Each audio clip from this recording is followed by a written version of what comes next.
Hey everyone, welcome back to another episode of Fringe Coverage. This podcast profiles the stories, swings, and stars of the LPGA Tour. And whether you're new to women's golf or a longtime fan, hopefully this podcast helps you develop your own rooting interest in women's professional golf. And today we have an incredibly special guest. He's one of the most influential figures in all of golf, and I really don't say that lightly. We're joined today by Mike Whan, the CEO of the USGA. Mike and his team advanced the game of golf by conducting global championships like the upcoming US Women's Open this June, broadening accessibility and driving sustainability for the sport. And what makes Mike the perfect guest for this podcast is that prior to joining the USGA, he served as the commissioner of the LPGA, the longest tenured commissioner ever of the LPGA, where he was instrumental in increasing the number of tournaments, player purses, TV broadcast exposure, and a heck of a lot more. Mike, we're so fired up to have you join us. Welcome to Fringe Coverage. Thanks for having us. I'm excited to be part of this. This is going to be a blast. Tom and I were talking a little bit off air about some of the dream guests we wish we could have on this podcast, and your name has always been at the top. Certainly someone who's had their hands in all sorts of golf, but let's start here. We're definitely going to get into a lot of LPGA, but let's start where you are right now with the USGA. Give us a high-level overview of first, what the USGA oversees and your role specifically within that. You know, it's funny you say that. When I got to the USGA, I thought one of the things we were the worst at was explaining to people what it is that we do at the US. I mean, everybody knows we're part of rules. Everybody knows I think we run national championships. But generally speaking, I just remember thinking that I listened to some of my other work peers at dinner parties and stuff try to explain it. And I thought, man, if I walked away, I wouldn't understand that. So I took the letters USGA, United States Golf Association, and I changed them into Unify, Showcase, Govern, and Advance. And those are the four areas. So what do I mean? Unify. If it's about helping you play golf with other people, bringing the game together, it's us. So we course rate all the courses around the world. We're the world handicapping system, 135 countries all in the same handicapping system. The GIN app that you can use every day to enter your score and see where. So you can get off a plane in Taiwan or Toledo and been on the first tee with an 85-year-old man, a 14-year-old girl, a college golfer, and you can all compare handicaps and go play the golf course together and have a round. And I got to be honest with you, when I spend a lot of time in places with other sports, when I explain the handicapping and GIN system, other sports are always blown away by that. I mean, the idea that a 57-year-old can play with a 15-year-old and a college individual can play with somebody just starting the game. So we unify the game. Those are the main unifications. We showcase the game, 15 national championships, and then a few team amateur championships. But if it starts with United States, it's probably us. United States Amateur, United States Open, United States Women's Open, United States Senior Open, Junior Am. What I'm really proud of is we have championships for pros, amateurs, teams, individuals, men, women, old, young, disabled, and full-bodied. No matter where you are in your golf journey, we want to have the championship you can aspire to achieve. As a failed, washed-up college quarterback, there's no senior quarterback open for me to aspire to. But in golf, no matter where you are in your journey, there's a championship you can actually try to compete and play in. And that's I think that's another thing that separates us. We govern the game. So unify, showcase, and govern. We govern the game, all the rules of the game together with the RNA. It's really cool that our sport plays by the same rules, same equipment standards, same what's it mean to be an amateur versus a pro? What are the NIL rules, that we've had to establish, from a college perspective? And then the last one is advance. I think a lot of entities in the game have a pretty good bullet point slide for the future. If you ask me as commissioner of the LPGA, where do you see the LPGA in 50 years? I had a go-to 5 bullet points. Sure. But if I was being honest with you, I probably didn't spend much of my life worrying about the 5 bullet points. You have 6,000 members, and they're expected to have jobs and places to play golf and places to teach, and you're focused on that. At the USGA, we're overwhelmingly focused on 20, 30, 50 years from now. And what are we going to do now that's going to make the game better in 50 years? So sustainability, making sure our championships can be endowed and actually paid for. The United States National Development Program. These things that may not be great in 3 years, they might not even be great in 13 years. But if we don't start them now, the game's not going to continue to be great in 30 years. So we kind of flipped it. My time at the LPGA, I was pretty much talking about today and a little bit of the future. At the USGA, I'm almost all talking about the future and a little bit of today. You seem very passionate about your job. That's very admirable. That could be the caffeine. That could be the caffeine. But Coke Zero's kicking in. What would you say is the best part of your job? What gets you going in the morning, ready to start the day? It probably won't come as a shock to just listen to me for the first 5 minutes. I'm probably a pretty classic case of ADHD.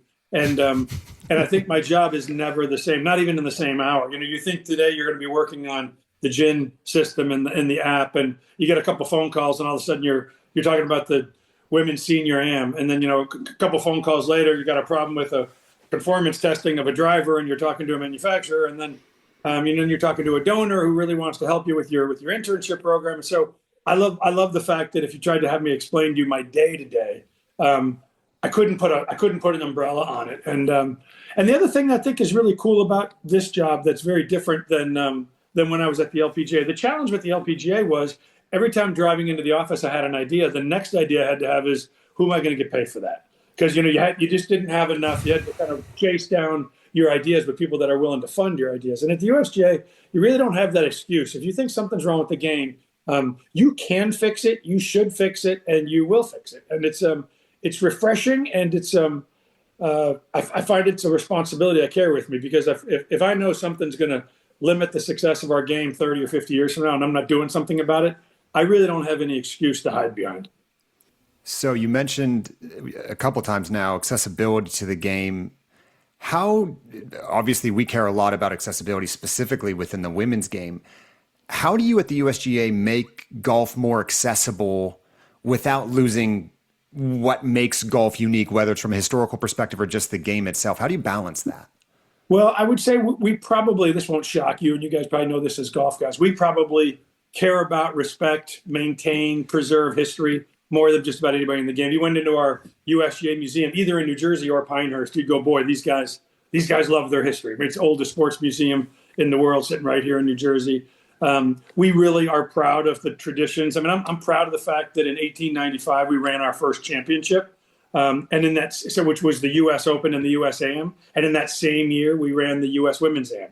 That may not sound like much today, but in 1895 that was pretty ballsy, probably, and really out there, and sent a really huge message. So it's those are cool things, and I find those things important. We're going to talk about this probably a few times today, but as you look at growing the game, very, very used term, sometimes overused term, USGA is probably one of the few that gets to actually put that as a feather in their hat that they're working towards day in and day out. What does, from an accessibility perspective for the women's game, you've talked a lot about national programs and things of that nature. What does growing the women's game mean to you? It's funny you say that. I mean, just thinking about my time as the LPGA Commissioner, I was introduced at Madison Square Gardens late 2009. So I walked in. I remember the first article I read was, "Who is Mike Whan?" ? I didn't realize how clueless I must have been to everybody else. But in my first question in the Q&A part of the press conference, somebody said to me, "How do you feel about the future of the women's game?" And I had two board members sitting on both sides of me, and I remember I wrote on a note part, and part of me, what percentage of junior golf is women? And the woman sitting next to me kind of gave me a look like, I don't know. So as soon as the thing was over, because 85% of adult golf was male, 15% was women. This is 2009. Okay. So I said to my team, hey, help me. I want to answer that question better. What percentage of junior golfers? Because if it's only 15% of adult, is the future better? Because people talk about the future of a sport, you don't have to have a crystal ball. It's who's playing it at age 12. That's the right. Game. So it's not like these people are going to mysteriously. So my team came back and said 14% of junior golfers are girls. And so I said, so why should I have any confidence that the future of the game is more female than it is today? And that started a decade-long passion to make sure that number changed. Today it's about 40% of junior golf is women. And there's a reason why the game looks so much more female today, because the pipeline that's feeding it is almost 50-50. So, I mean, again, it was only 15 short years ago where that pipeline was 85-15, really 86-14. And so when I think about growing the game, especially on the top of the women's side, it's about getting young girls to believe this is their game. We had started a program at the LPGA called Girls Golf. It had been started in 1991, but if I'm being honest with you, back in 2009 when I came in, it had sort of, I wouldn't say it had been shelved. It was just sort of there. It just was going to, and I asked a different person in my team who I knew was a superstar to go run Girls Golf, a woman named Nancy Henderson. And she said, I'll run it, but you gotta fuel it. If you really want to go. And so it was amazing. Our whole goal was to have a third of junior golfers were women by the time we got to the Olympics in 2016 in Rio. And we did. And then it just kept going. And I will tell you, at the USGA, the largest check writer in the world to go to LPGA, USGA girls golf is us. So when I think about growing the game at the USGA, I always think about it in two folds. Where can I help somebody else who's already got a handle on it? First tee, girls golf, drive, chip, and putt. If I see something that's really working, I need to be the wind in their sails. I don't have to be at the front of the parade, but I have to make sure that their parade continues. And then where do I have to be at the front? That we didn't have a national development program in golf. We had to launch a national development program. It wasn't a real effort in the game to figure out water and sustainability. We don't figure out water. It may not be a problem in New Jersey, but it's going to be a problem where you live. It's going to be a problem in Portugal and in Spain and Australia. So we have a program called 15, 30, 45. In 15 years, we'll commit $30 million to reduce anybody's water footprint by 45%. But these are the ways in which we can get involved. So first I look for who's already doing it well and how can I help?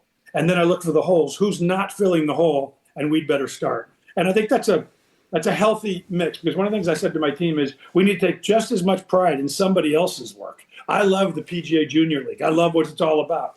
I don't care that it's called PGA Junior League. I don't care that we didn't start it. I'm just glad that it's in the game. So we got to get behind things like that. We're recording this about a week before the first major of the LPGA season, the Chevron. You have a women's major that your team is directly responsible for, the U.S. Women's Open. This year, it's making its way just up the road from us here in L.A. At Riviera. I'm a huge fan of Riviera on its own merits. The fact that the women are going to go play there, I think the scale of that is going to really shine. I'm curious though, as you zoom out about just looking at the U.S. Women's Open. I've heard you say that this tournament is the one players most want to win. Why is it that you say that? I say that because they told me for 12 seasons. I mean, it's not up to me to decide what's the one. It's in the world of women's golf, and I get that it's different in men's golf, but in the world of women's golf, there's simply not another championship like the U.S. Open, where you show up and somebody hands you a new Lexus. There is no Tuesday Pro-Am day. If you miss the cut, you're going to take home 10 grand. These are things that I think the men take for granted. These kind of every week incredible moments, and certainly at their majors. But even in the other majors at the LPGA, you're playing in a Pro-Am. You're probably being asked to come to some dinners. And quite frankly, I did this to him. But you're still given a list of responsibilities of what you have to do this week. When you show up at the U.S. Open, nobody's giving you a card where we need to see you this week. Nobody's requiring you to do anything that you don't want to do. It's purely a week of golf. And I think for the women, they realize that purity is like nothing else. And I think when it comes to television exposure, just no other event in women's golf is covered like the U.S. Women's Open. So if you're going to have one trophy at the end, and again, I mean, I had women on my staff that played golf for a long time. And then obviously I got to know a lot of players on tour. It's funny, when I took this job, I'll never forget. Can't believe I just forgot her name, from TCU and from Fort Worth. But she came up to me and said, "I hear you're going to work at the USGA." And I said, "I am." And she goes, "Well, I guess I'll look forward to my Tuesday Pro-Am at the U.S. Women's Open." And I think she was just kidding.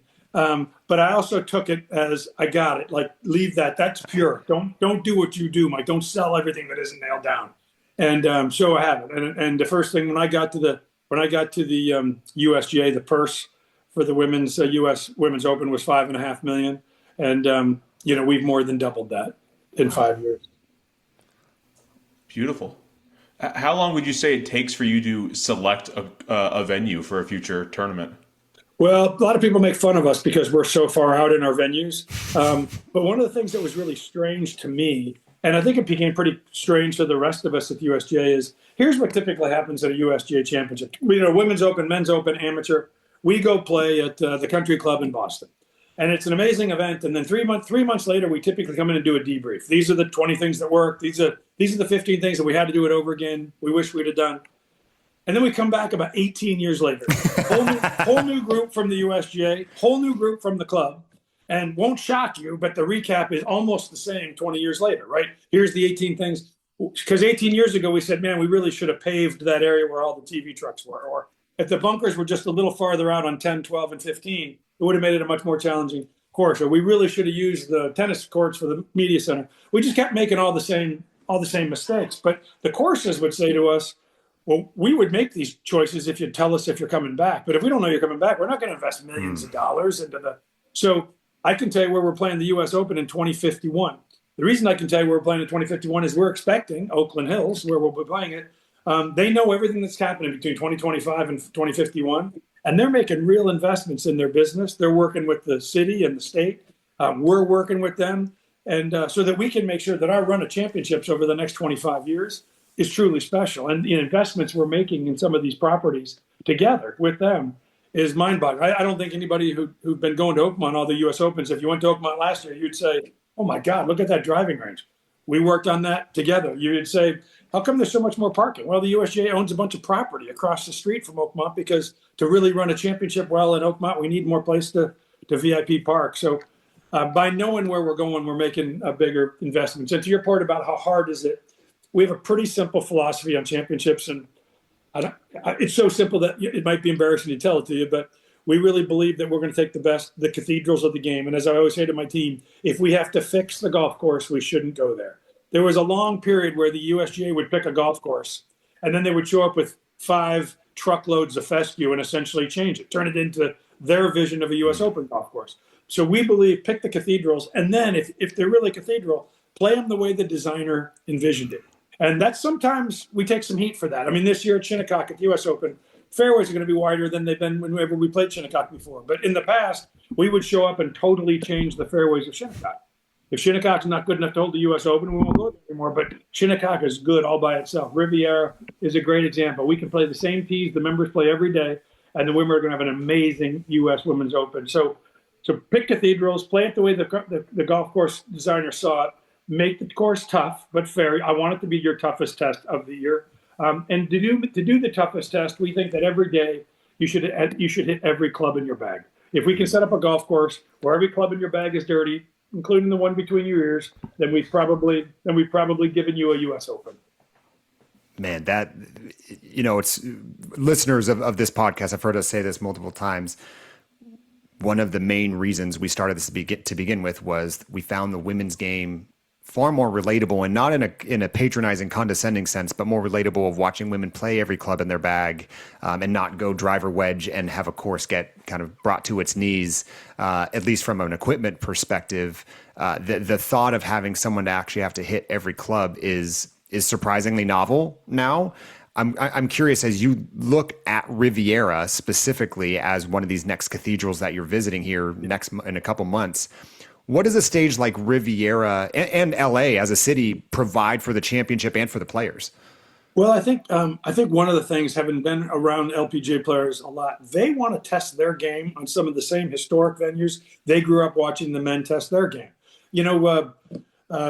They've seen the men battle down the back, 3 holes of an Oakmont, or they've seen the 18th hole of Riviera and having to get up that hill, and the people look and they want the same moment. What iron did Nelly, hit in to 18 with a 1-shot lead is really matters when all the other history can. But we saw it at Pebble. When they were at Pebble, I was amazed how many LPGA players had never played Pebble. Really? But they knew the course. Sitting in player dining, they could tell me about hole 5, and I'm like, have you played yet? And they go, no, I haven't played, but I can tell you about hole 5. Like, they just knew the course from watching it on TV. So it was great to give them that opportunity. And so, and when you do, because I know these players well enough, when you do, the audience will be blown away with how well they play these. I also think some courses, kind of like Riv, might even be a better test for some of these women. There's going to be, I can't remember which hole it is. We got the two fairways. I guess it's 8. Maybe is that 8? 8. 8. And nobody goes right. I'll bet you half the women will go right. Yeah. Number 1 is not driver 7 iron. So it's going to be a little different golf course. So. I think for us, if we can play at some of these same cathedrals, I saw it when we played Pebble Beach. I saw it when we played Erin Hills. We're going to go from here to Inverness, the same place we're going to be bringing back the U.S. Open. From Inverness, we'll go to Oakmont, Pinehurst, Interlaken, Oakland Hills, LACC, Chicago Golf Club. You tell me another men's or women's event that has a better lineup of that. I'm not sure the U.S. Open has a better lineup than that. I remember saying to a player last year when we were together at Erin Hills, have you ever played Chicago Golf Club? And she said, I've never heard of it. And I said, oh my God. I mean, Oh, geez. it's going to be one of your top 5 golfing experiences of your life. And so I'm really excited about the stages we're going to give these women to showcase their talent. All right, let's talk about showcasing that talent. It's a U.S. Open. You want them to hit every club in their bag. You want it to be the hardest test of the year, but a true test. How does your team go about ensuring, I mean, it's not too hard. It is a proper test, and what's over the line, and what goes into those discussions to make that happen? Yeah, it's a little more analytical than you'd probably gauge. I mean, they've got shot values and shot data from the last 10 U.S. Open, so they know generally what they carry and what they hit. Since we do this every year, we can sort of think about the rough length that we had at Lancaster Country Club, and was that right on the edge, or was that right? We in most of our courses, I'm not sure if we did this at Riv, but we actually have 3 or 4 different lengths going on throughout the spring while we're testing, kind of seeing how different players can hit at different shots. But a place like Riv is really healthy for us because there's so much shot data already available for us. We will have 2 or 3 versions of each day's course setup, depending on what the weather looks like. Riviera, little less of because of where it is, little less of a challenge. But like when we're playing Shinnecock, wind could come out of either direction or not at all. And so each morning you got to adjust based on what Mother Nature is going to give you. And then do you attack this differently now that you're the CEO of the USGA instead of the LPGA Commissioner? I would tell you guys, to be perfectly honest, but I don't attack this when I was the LPGA Commissioner. I don't attack it as the USGA.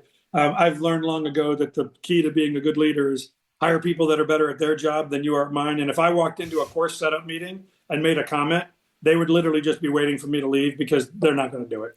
I mean, at the same time, I wouldn't ask them to help me balance the budget. So, they've been doing this their whole lives. My course setup team, Shannon Roulard, who's doing this, is a high-end player herself, played at a professional level, has been setting up the golf course for the last decade. So she'll probably smile at me and say, that's a great comment, Mike. And then, just wait for me to leave. So, I know where I add value, and it's certainly not in course setup, either when I was the commissioner or the head of the USGA. I mean, I might think that I could create real difference in those meetings, but if they listen to me, they're the wrong person. I would have to make a change. Like, I would not let them make my input be the most important input. Otherwise, we're gonna be making some real mistakes. Has your perception of the Open itself changed? Again, as one of your 5 majors at the time, as the LPGA Commissioner that your membership were going to each year versus now being on the other side of it, has your perception of the U.S. Women's Open changed at all? That's a good question. I revered it when it's kind of funny. This is something, again, that probably doesn't come out of a lot of the guys' mouths. But when I was the head of the LPGA, I thought to myself, God, wouldn't it be amazing if 4 entities ran these 4 majors for us, and they had to figure out all the funding and they had to figure out all the TV.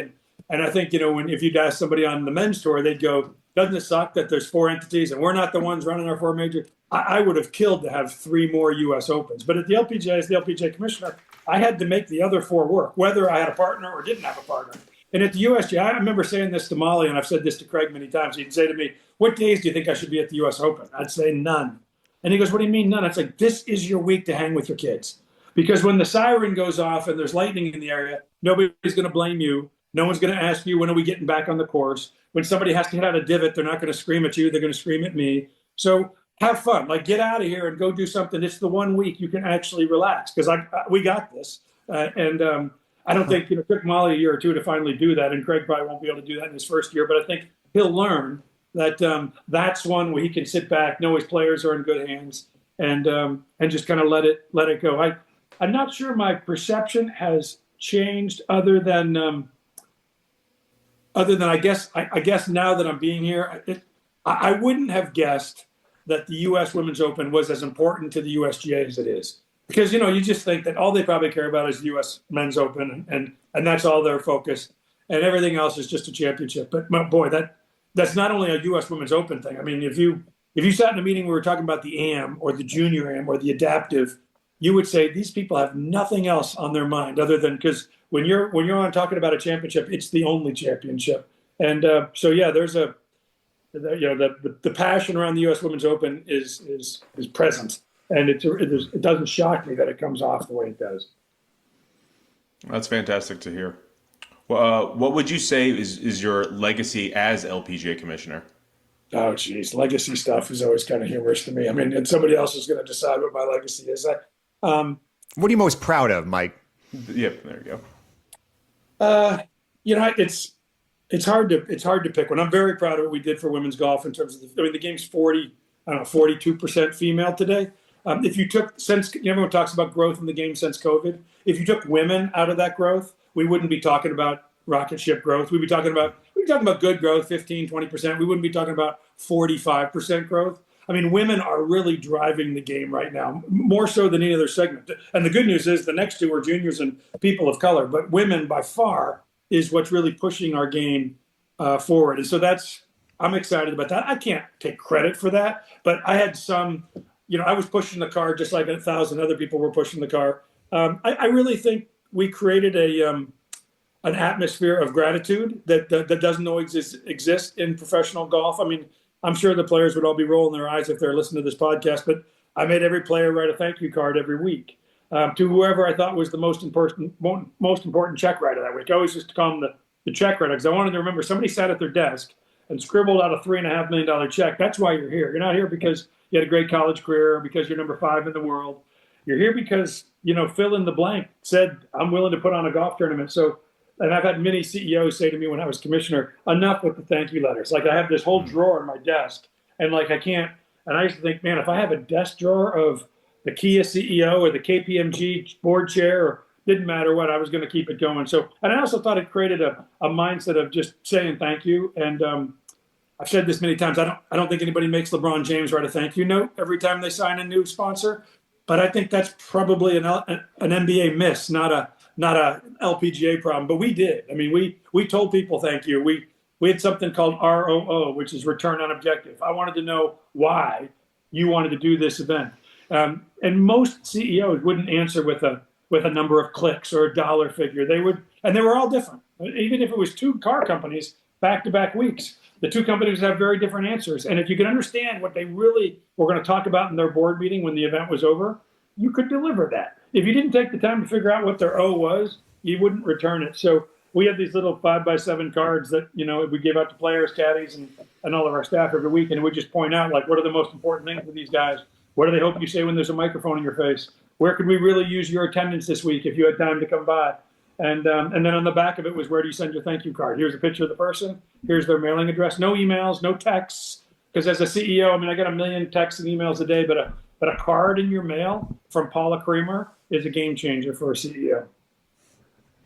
I got to tell you, I think that is phenomenal. I mean, even, something as small potatoes as sending my kid to a birthday party. And then when they, we get them a gift or whatever. And then when we get something back in the mail, like a handwritten letter from a friend, just saying something like, thank you so much for thinking of me party. I appreciate you, dedicating your time. I think that's wonderful. And that makes me like the kid so much more. I remember we had the media play in our program one year. I think it was in Bahamas.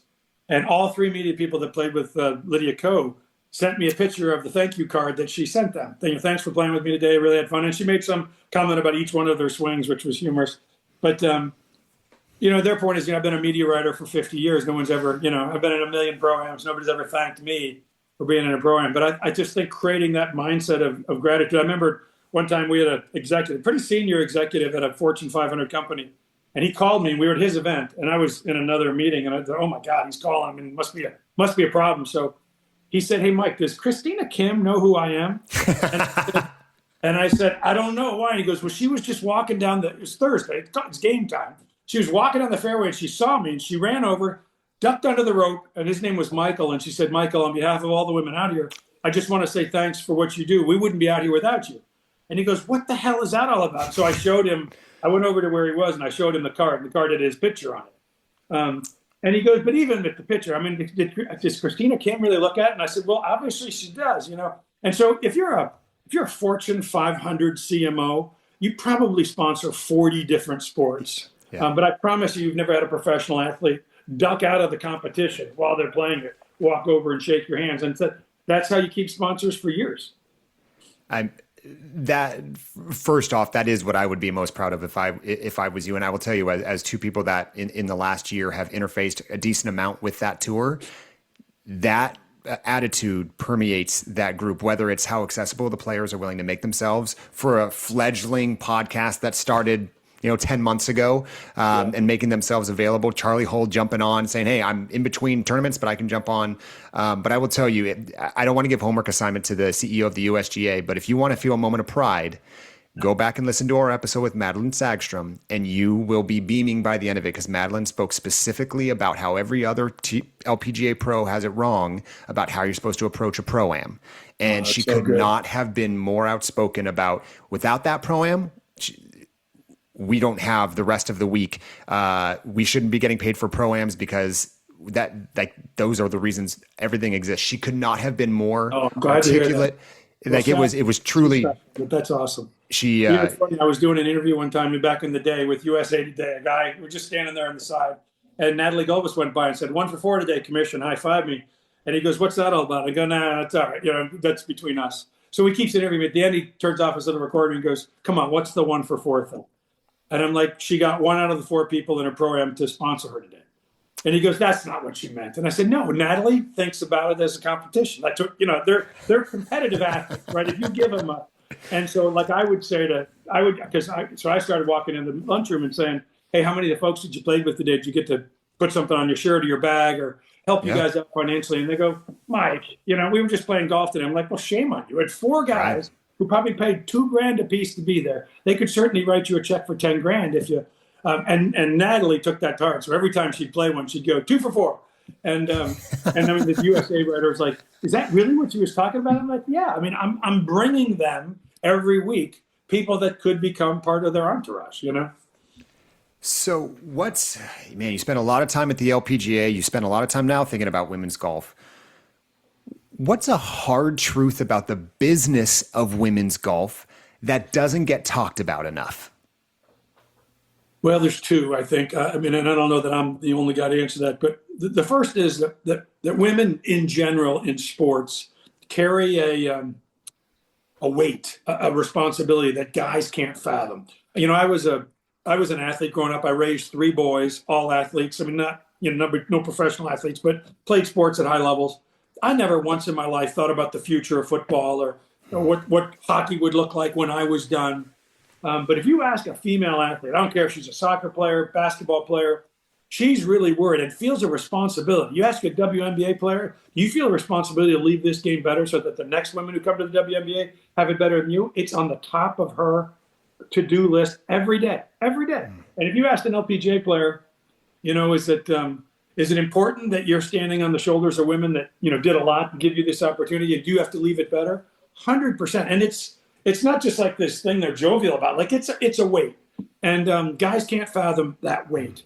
They play without that weight. I mean, the guys in most professional sports just assume the money will always be there, and who cares about the future? We'll figure it out. But so women play with that weight, and they play with that weight for 75 years. So and they play with it for a reason, because it's not a given. The second one, which might be a little bit more understood, but maybe not to the level it should, which is, the PGA Tour did a deal for $700 million in TV. The LPGA's deal is worth about 10% of that. And so the women want to be treated no different than the men's professional sport, but you're doing that on 10% of the revenue. When people say to me, why did you spend so much time in Asia? I said, I'm chasing revenue. Our TV rights were worth more in Korea than they were worth in the U.S. When top Taiwanese players came over and started winning, I went over and sold my rights to Taiwan. And then I was trying to get events in Taiwan because the money was better. And it's always this weird chicken and egg. I've said many times, if one network were to give the LPGA 3 years, just 3 years, 25 events a year on network TV, we'd all be in love with Charlie Hull, Nelly Corda, fill in the blanks. And I don't mean it in a weird way. I'm just saying we'd go, God, those are great athletes, great kids, easy to root for. And we'd know them all. You'd know who Athahar Munoz is, or Carlotta Segunda, or Brittany Lincecum. But when you live in more of an obscure world, in the 5 or 6 times a year where they get a chance to be on network TV, the networks are going, well, they only delivered 800,000 viewers. And, I kind of require 2 million viewers. Well, I would tell you, if the other sports you put on NBC, you only put on once every year, you wouldn't be delivering 3 million. So it's this chicken or egg. You kind of have to deliver 3 million to have a real network contract, but you can't really get to 3 million if those audiences only see you a couple times a year. Okay, so I'm sure you would have killed for this all 11, 12 years you were at the LPGA. You would have killed for this. If you had the entire world's full and undivided attention, I've been thinking about this question a lot, Mike, because Tom and I pretend like we have this large listenership.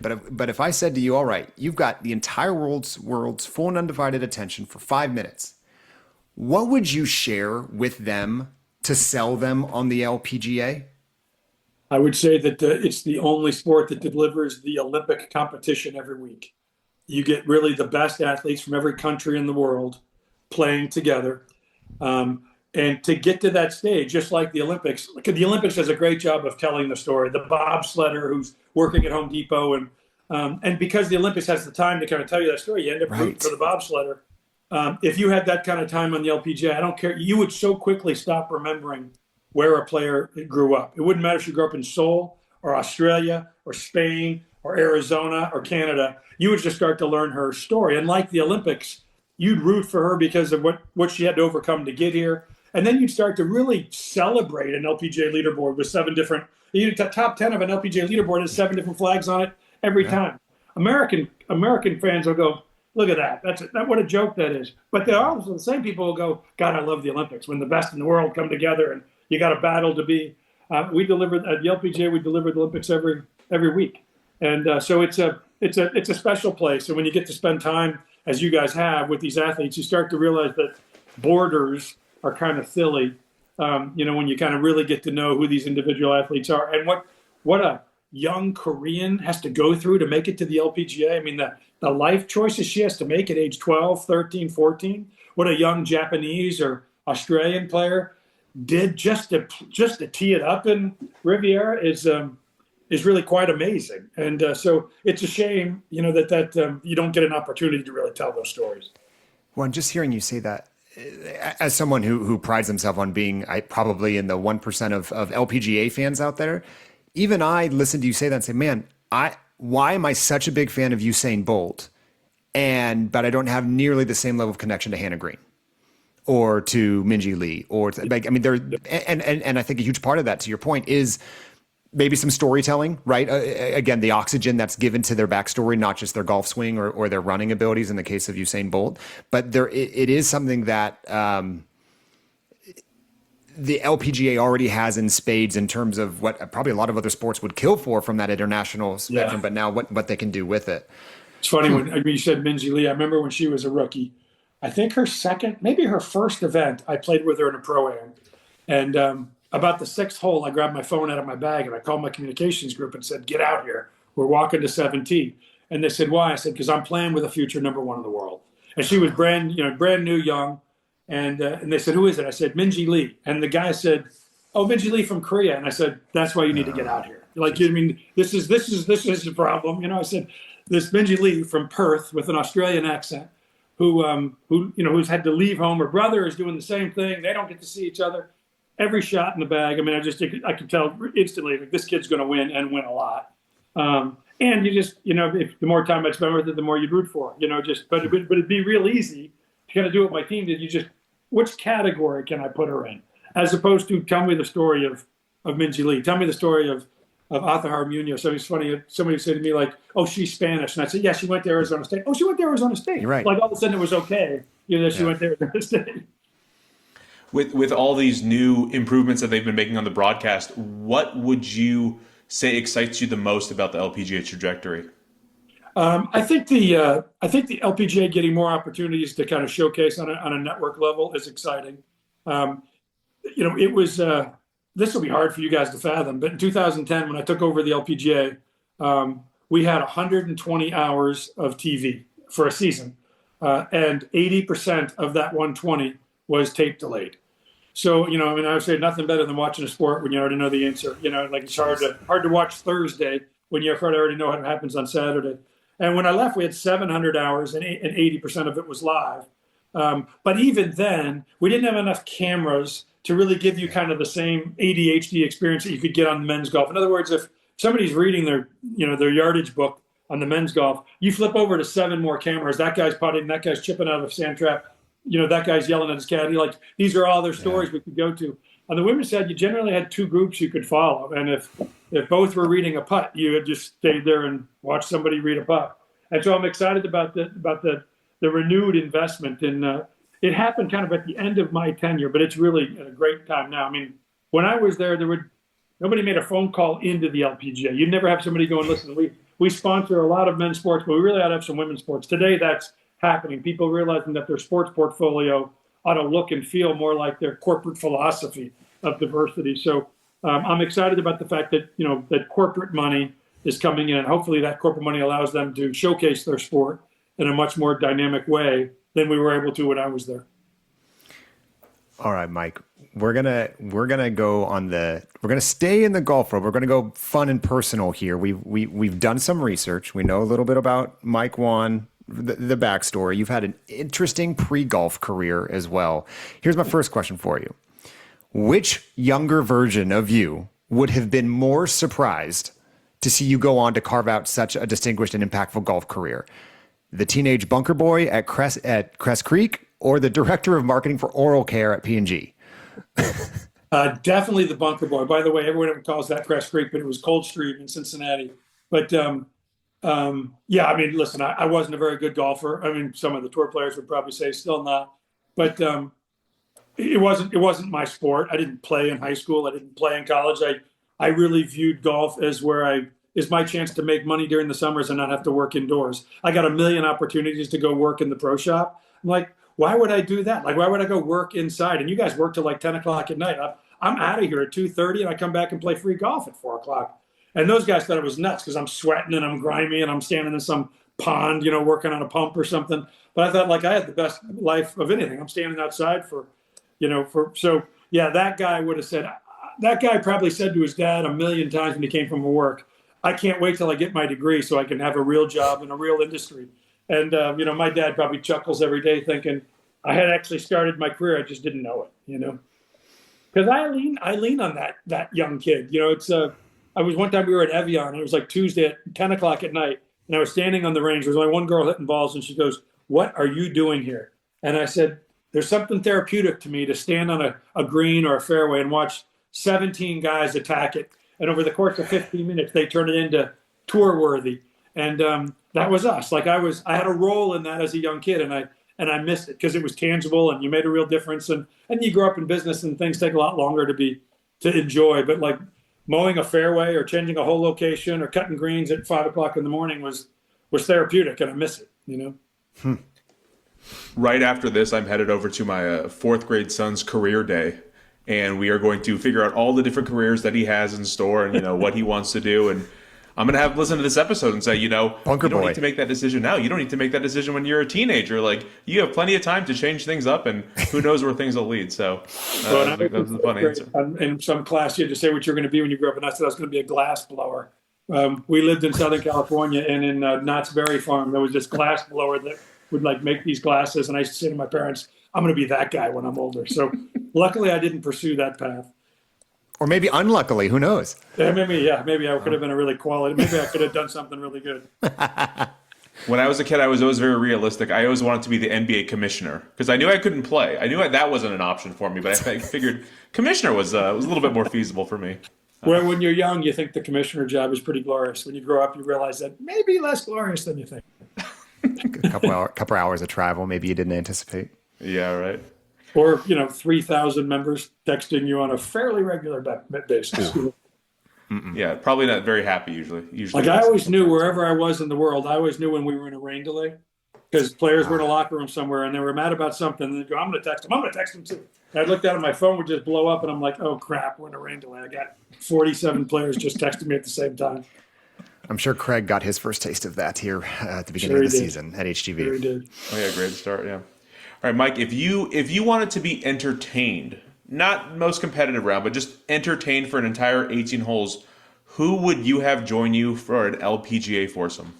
Just entertained? Straight entertainment. Trash talk, fun shots. Danielle Kang. Don't know what she's going to do, but we're going to have fun. I definitely have Suzanne Pedersen, which is funny because there's no player I find more than Suzanne Pedersen.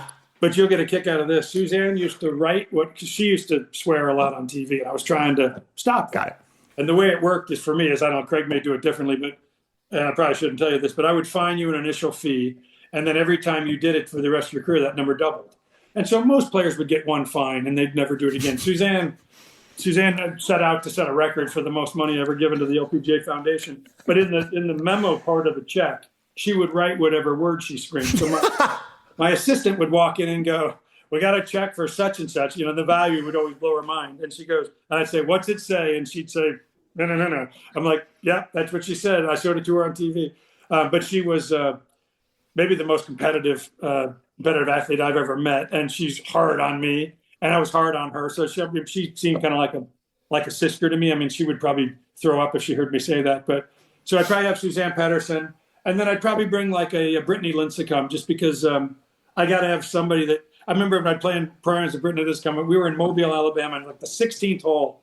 And I finally outdrove her by about a yard. And she looked up at me and she goes, "You've been trying your whole career to do that, haven't you?" And I said, "You damn right I have." And so, I mean, you have to have some long ball battles in there too. I think, yeah, Kang, Lincecum, and Pedersen would probably be pretty interesting. We'd all have to put money in the swear jar at the end.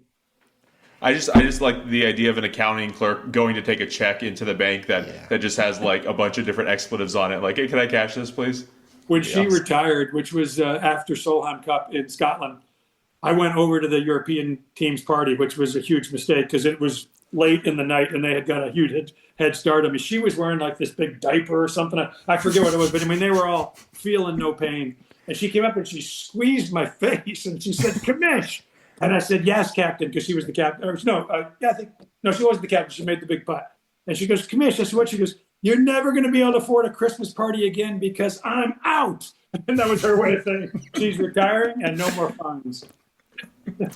Oh my gosh. That may be one of my favorite stories we've heard on this podcast, Tom. That's fantastic. I'm sure she'll love that I told that.